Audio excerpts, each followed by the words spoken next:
December 5 కోసం ప్రపంచమంతా ఎదురు చూస్తోంది.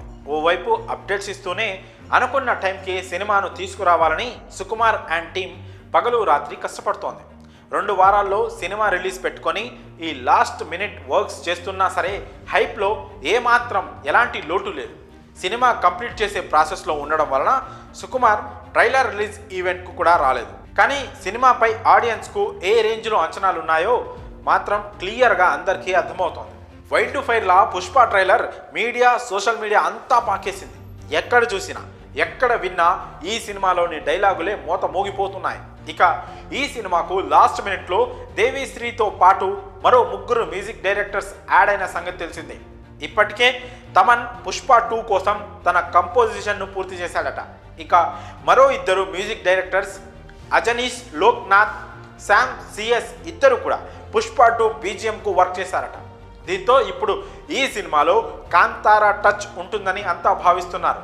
జాతర సీన్ ఎలాగూ ఉండనే ఉంది. బహుశా దాని గురించా అంటే దాదాపు అదేనని చెప్పొచ్చు. ఎందుకంటే అజనీష్ లోక్నాథ్ ఆల్రెడీ కాంతారా, మంగళవారం లాంటి సినిమాలకు మ్యూజిక్ అందించాడు. ఆ 2 సినిమాలు కూడా మ్యూజిక్ పరంగా అద్దరగొట్టేశాయి. సేమ్ అలానే ఇప్పుడు పుష్ప మూవీలో కూడా అలాంటి పూనకాలు తెప్పించే సీన్స్ చాలానే ఉన్నాయట. బహుశా సుకుమార్ ఆ ఎపిసోడ్కు అజనీష్ని వాడి ఉంటాడని అంటున్నారు. ఒకవేళ అదే కనుక జరిగితే ఇక థియేటర్స్లో ఒక్కొక్కరికి పూనకాలు గ్యారంటీ. అయితే ఆడియన్స్కు మాత్రం ఏ ఎపిసోడ్కు ఎవరు మ్యూజిక్ ఇచ్చారో కనుక్కోవడం పెద్ద టాస్క్ అని చెప్పవచ్చు. ఇప్పుడు కాంతారా లాంటి మ్యాజిక్ పుష్ప 2లో అజనీష్ చేశాడా లేదా అనే దానిపైనే అందరి ఫోకస్ ఉంది. ఇంకేమవుతుందో చూడాలి. దాదాపు మేజర్ పార్ట్ అంతా కూడా దేవితో కంప్లీట్ చేయించి మిగిలిన కొన్ని పార్ట్స్ను తమన్, అజనీష్, శామ్ సిఎస్లకు ఇచ్చినట్లు సమాచారం. సాధారణంగా ఎవరో ఒక మ్యూజిక్ డైరెక్టర్ ఉంటేనే ఇలాంటి సినిమాలు నెక్స్ట్ లెవెల్ క్రేజ్ తెచ్చుకుంటాయి.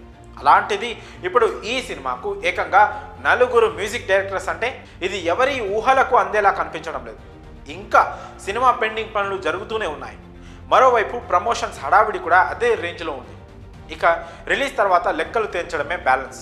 మరి ఈ విషయంపై మీ అభిప్రాయాలను కామెంట్స్ రూపంలో తెలియజేయండి.